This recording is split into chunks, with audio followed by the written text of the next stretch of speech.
Olá, seja bem-vindo ao canal do Professor Ednar. O tema de hoje, aliás, são dois temas, poríferos e quinidários. Dentro desses dois temas, nós iremos tratar as características gerais dos poríferos e dos quinidários, as funções das suas células, os tipos de esponjas, reprodução dos poríferos, reprodução dos quinidários e a nutrição, tá? Então, se você gostou dos temas, se inscreva no canal, deixe seu like, também o seu comentário, que é muito importante, e compartilhe também, tá? Bom, os poríferos são animais parazoários, que não apresentam os tecidos verdadeiros, e são portadores de poros, e são animais sésseis, ou seja, são aqueles animais que vivem apregados em um lugar, como se fosse uma planta, eram até confundidos com plantas num passado recente. Já os quinidários são animais aquáticos, representados por medusas, pólipos, corais, hidras, anêmonas e outros. Então, aqui nessa primeira imagem, nós temos os poríferos.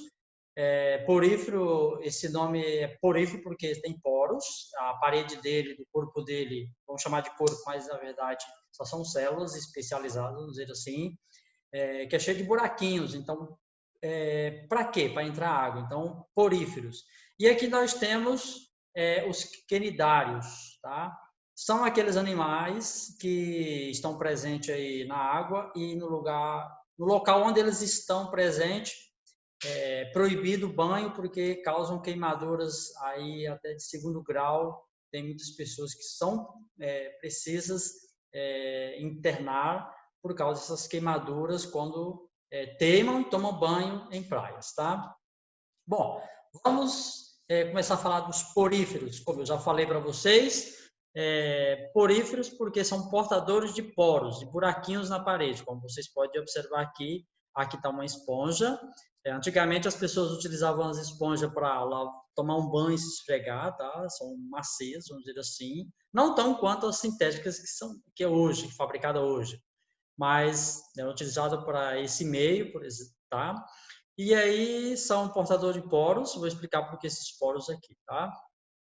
Quais são as características gerais dos poríferos, tá? São portadores de poros, claro, não formam tecidos verdadeiros, eles não têm tecidos. Nós estamos entrando aqui na parte dos metazoários, dos animais, tá? Nós estávamos falando lá de plantas, de fisiologia vegetal, agora a gente começa a falar aqui dos poríferos, canidários, plateumintos, nemateumintos, e a gente vai andar um pouco até cair lá nos cordados, tá?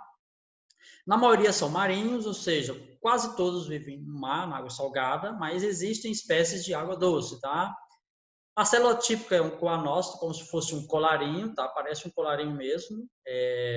Esse aqui, que ela tem a função de, vamos dizer assim, provocar uma maré na água, com o intuito mesmo de, com essa maré, os alimentos vir até o animal, porque logo que são césseis, vivem apregados em algum lugar, eles não podem ir até o alimento, então o alimento tem que vir até eles, tá? Então, na fase adulta, eles são césseis, mas na fase, vamos dizer assim, larval, são móveis, tá? Na fase de larva, eles acabam se movendo, talvez com o intuito de encontrar um lugar, ou quando encontram, e aí no substrato, e aí acaba fixando ali, desenvolvendo, tá? Aneurominários são sem sistema nervoso e muscular, não existe nenhum sistema nesses animais, tá? Eles têm uma importância porque servem de habitat para muitas algas e outros animais, são fontes de alimento para vários peixes. Só voltar bem aqui, desculpa, só voltando aqui, gente. Aqui nós temos uma esponja. Essa esponja que ela está fixa no substrato, tá? Aí ela vai ter esse tipo de células aqui, tá? São células especializadas, tá? Nós temos aqui o coanócito. Esse coanócito aqui, já expliquei que a função dele, ele fica aqui na região de saída da água. Ele provoca a maré, e aí a maré, criando essa maré, ela acaba também trazendo alimento, tá? Aqui nós temos na estrutura, para dar uma fixada, aqui os pinacóstos. Aqui nós temos as espículas, tá? São alguns tipos de espículas, tá? Célula em forma de uma ameba, por isso chamar de amebócitos, tá? O ósteo, né? Por onde sai a água. E o espongiocele ou átrio, tá? Lembrando que a água entra por a lateral aqui e sai por cima. A água não entra aqui por a parte de cima, tá, gente? A água entra aqui por a parte lateral. Ela entra por esses poros, vai para o átrio e aí ela sai pelo ósculo, tá? Entra pela lateral, vai para o átrio, para esse espaço, um espaço vazio mesmo, e acaba saindo por cima, tá? Então ela entra e sai por cima, tá? Existe esponja aí que chega a filtrar aí milhares de litros de água por dia, tá? Então a função delas são animais filtradores, com o objetivo de capturar alimento para sua sobrevivência. Quais são as funções daquelas células que acabei botando aqui? Bom, o ósculo. O ósculo, na verdade, é a saída, tá? Por onde sai a água, tá? É a abertura, como se fosse, vamos imaginar assim, uma moringa, e aí tem lá a boquinha, tá? Então, ali é o ósculo.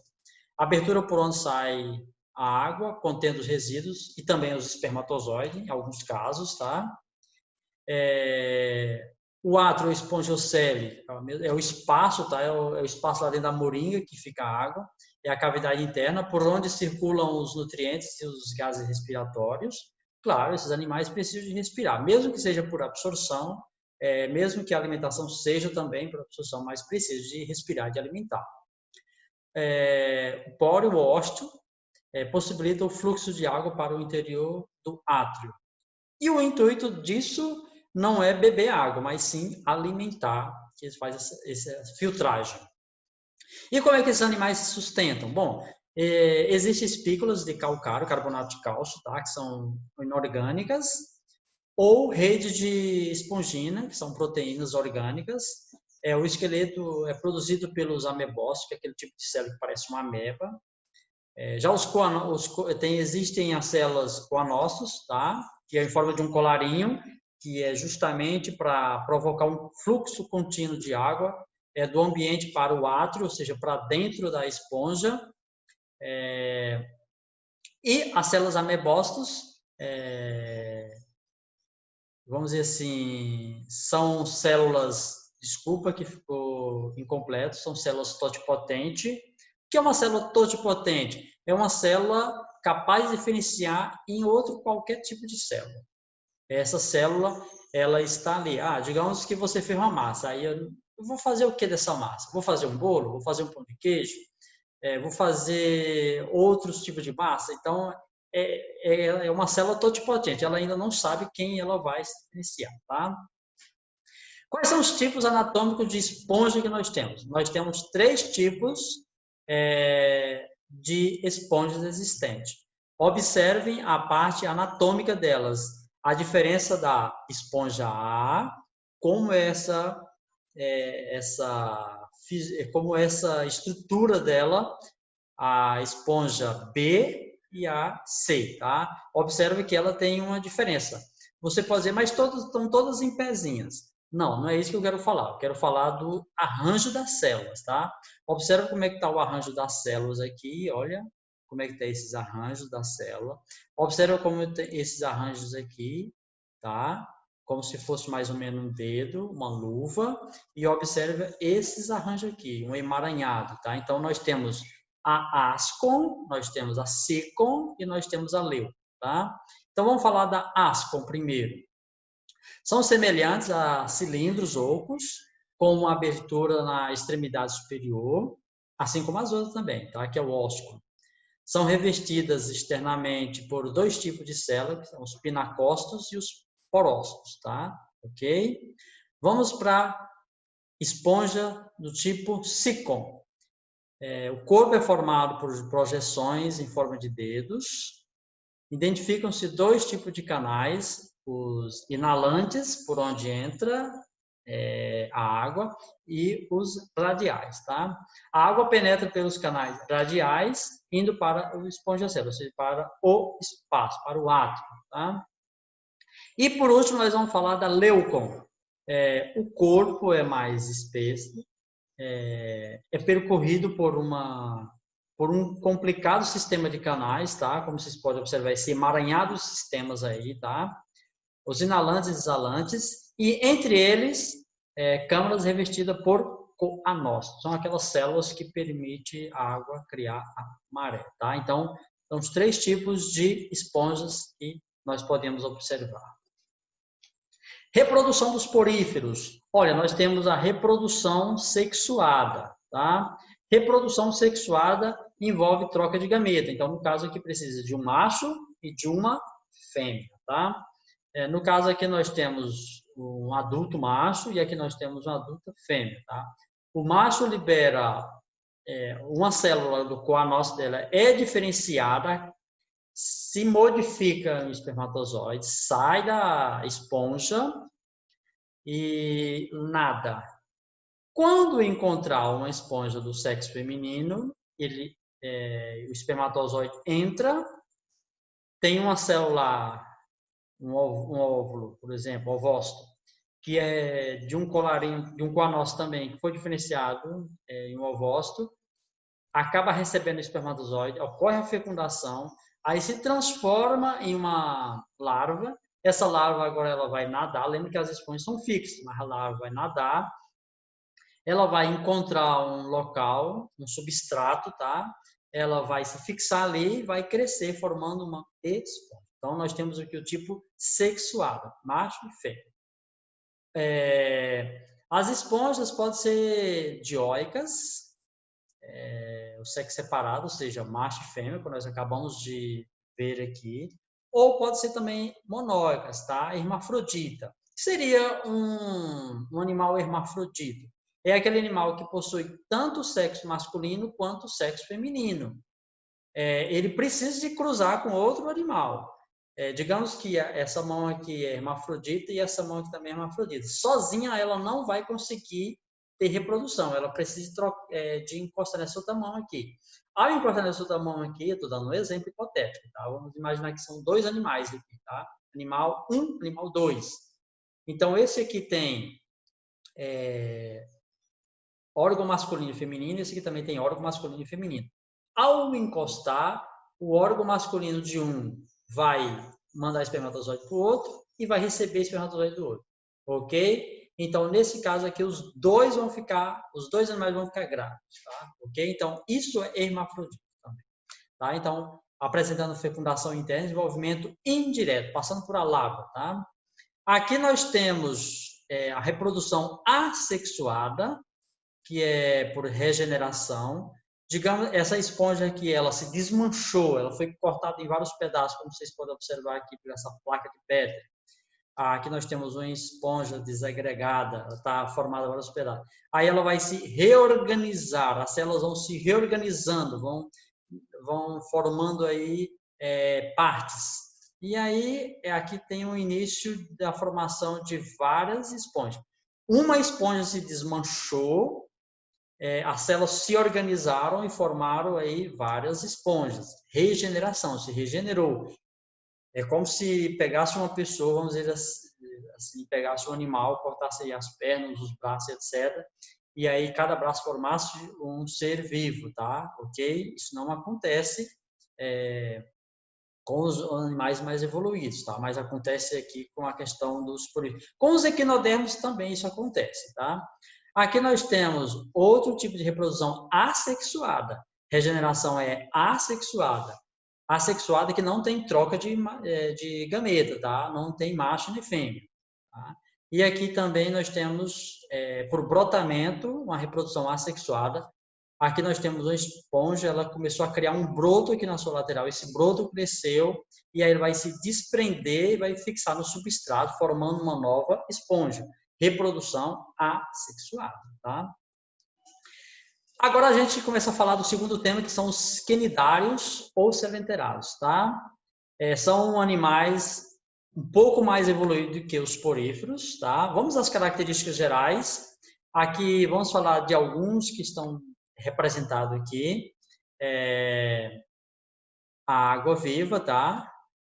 A água-viva, vocês já... É o animal representando os quenidários, tá? Você lê quenidários, tá? Mais conhecido que vocês viram já em desenho, em filmes, etc. Ou vocês, ao ir à praia, talvez já viram isso pessoalmente, embora, por mais que pareça um animal dócil, não toque nesse animal, tá? Nós temos aqui as caravelas, recebeu esse nome porque justamente parece as caravelas Portugal, por exemplo, tá? Chegando ao Brasil. Então, parece ter vamos dizer assim, uma analogia, vamos dizer assim, bem nítida. Aqui nós temos as hidras. Se eu não me engano, as hidras são os representantes de água doce, tá? Esses animais são quase exclusivamente marinhos, mas tem representando água doce também, tá? Não existe água doce, mas a gente acaba adotando esse tema. E aqui nós temos uma anêmona, aqui, tá? Aqui por último, anêmona, hidra, caravela e água-viva, tá? São marinhos, na sua maioria, vivem isolados ou em colônia, ou seja, agrupados vários, são diblásticos. Percebam que eles já têm... nós somos triblásticos, tá? Nós, seres humanos, somos triblásticos. Esses aqui já são diblásticos, mais evoluídos que os poríferos, tá? Que só formavam células, já chegam a formar duas camadas aqui, chamado ectoderme, que já é um tecido, tá? E a endoderme, tá? A mesogleia, que é a massa gelatinosa constituída por água, tá? A simetria é uma simetria radial. Depois eu quero gravar uma aula falando de simetria radial, tá? A questão de simetrias para explicar melhor para vocês aí, porque senão a aula fica comprida demais, tá, gente?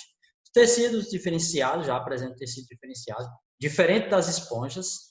Células urticantes, são células que queimam ao tocar nesse animal. Quero explicar para vocês como eles têm os sensores já, que eles disparam quando a gente entra em contato com o animal. Tocou nele, já dispara quase automaticamente, já lança uma substância na nossa pele, queima muito, é urticante, é urtiga, tá? Provoca coceira, tá? Então, no caso aí já é obrigatório ter os primeiros cuidados aí para essa queimadura não evoluir para um grau de precisar ser internado, tá?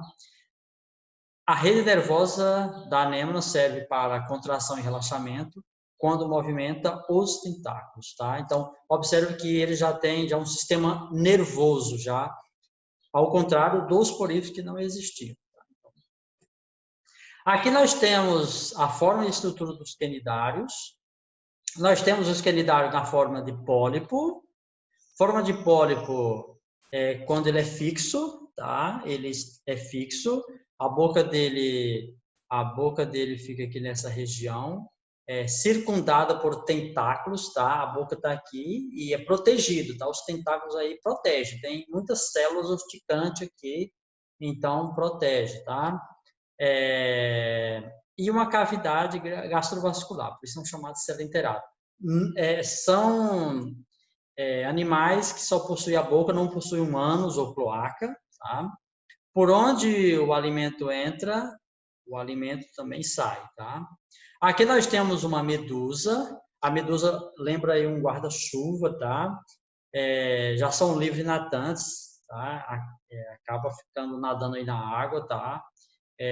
Por isso que é mais perigoso, que acaba se deslocando de uma região para outra. A boca fica aqui nessa região aqui já de baixo, vou falar assim, tá? Ao contrário do pólipo na região de cima, tá? Aqui também tá os tentáculos, tá? Então, a forma aí é pólipo e medusa, então essas duas formas, tá? Dentro dos quenidários existem três classes, que é a hidrozoa, cifozoa e antozoa, tá? E agora eu quero explicar para vocês como é que acontece esse disparo quando a gente entra em contato com esses animais, tá? Ele tem um quenidócito, tá? Por esse quenidário, E aí ele tem uma espécie de um quenidocílio, que é esse aqui, é um quenidocílio. E aí, observe que aqui dentro tem uma cordinha que ela está enrolada. Quando eu entro no mar e eu estou lá nadando, eu toco, por exemplo, em um quenidário, automaticamente essa cordinha, automaticamente essa célula, esse quenidócito, né, é disparado, e quando ela dispara, vai acontecer o seguinte, ela dispara, disparado esse quenidocílio, e aí acaba lançando essa cordinha aqui para fora, esse filamento urticante, e aí nesse filamento urticante vai sair substância urticante que derrama na pele da pessoa e queima muito, tá, gente? Dependendo da quantidade, é preciso ser internado, tá? Tomar os primeiros cuidados médicos, porque isso pode ser fatal. Pode, professor? Pode. Dependendo da quantidade, isso pode ser fatal, tá? Isso vai disparar, dependendo de como você tocou a quantidade do seu corpo, pode ser fatal. Sim. Muitos animais, eles acabam matando dessa forma. Animais de pequeno porte. No nosso caso, não. Mas pode ser? Pode. Tá? Então, cuidado, na praia que você for, praia de água salgada, tá, gente? E tiver lá avisos que não pode entrar por a presença de quenidários, por exemplo, não entra, porque se você tiver contato aí com eles, pode você sofrer muito, tá? A nutrição. Os quenidários apresentam sistema digestório incompleto, ou seja, só a boca, não tem um ânus que é colar, como eu já falei. O sistema digestório dos quenidários é constituído por uma cavidade dotada de uma única abertura, ou seja, tudo entra pela boca e tudo sai pela boca, tá? E ainda não tem um sistema digestório completo, boca, intestino e ânus, tá?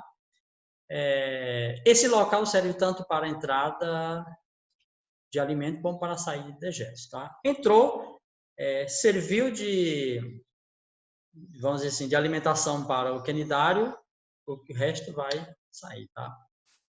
Ao capturar o alimento com o auxílio dos tentáculos, tá? Os tentáculos, além de proteger, ele captura esse alimento. Existem quenidários aí que tem tentáculos aí até de tentáculos aí de, se eu não me engano, 20, um pouco mais aí de comprimento, tá?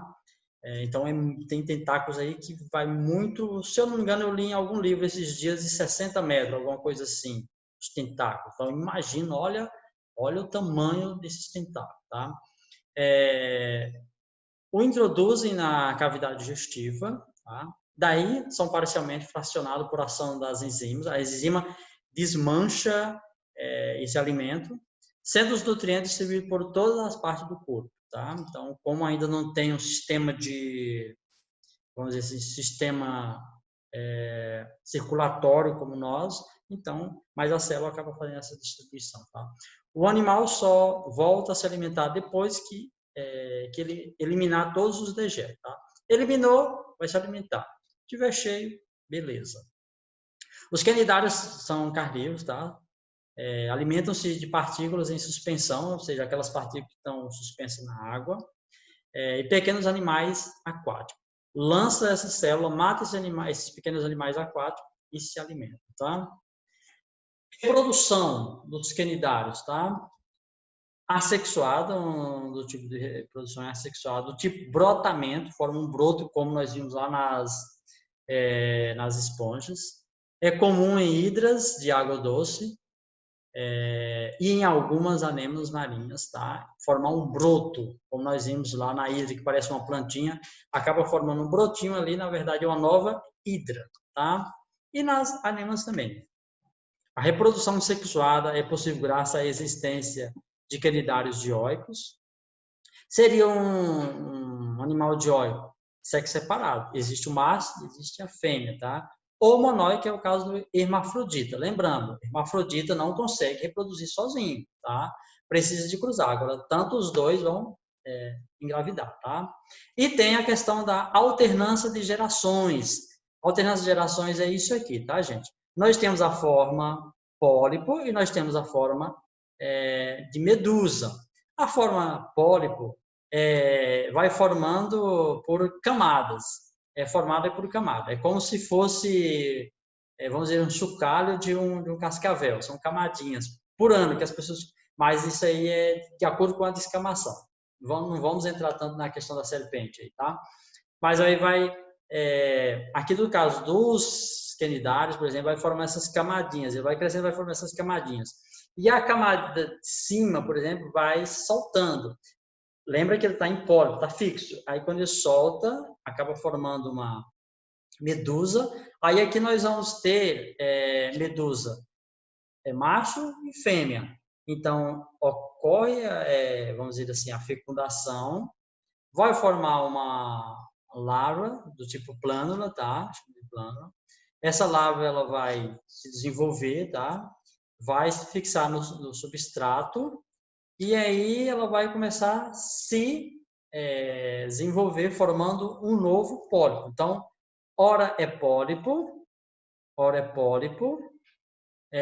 é medusa. Então, alterna, tá? Então, por isso que é chamado de alternância de gerações, tá? Ora é pólipo, ora é medusa, ora é pólipo, ora é medusa. Então, essa alternância de gerações, tá? E vai soltando os estróbilos, a estrobilização, tá? E vai passando por esse processo. Ok, galera? Então, muito obrigado por assistir essa aula. Fique com Deus. Até a próxima aula. Tchau.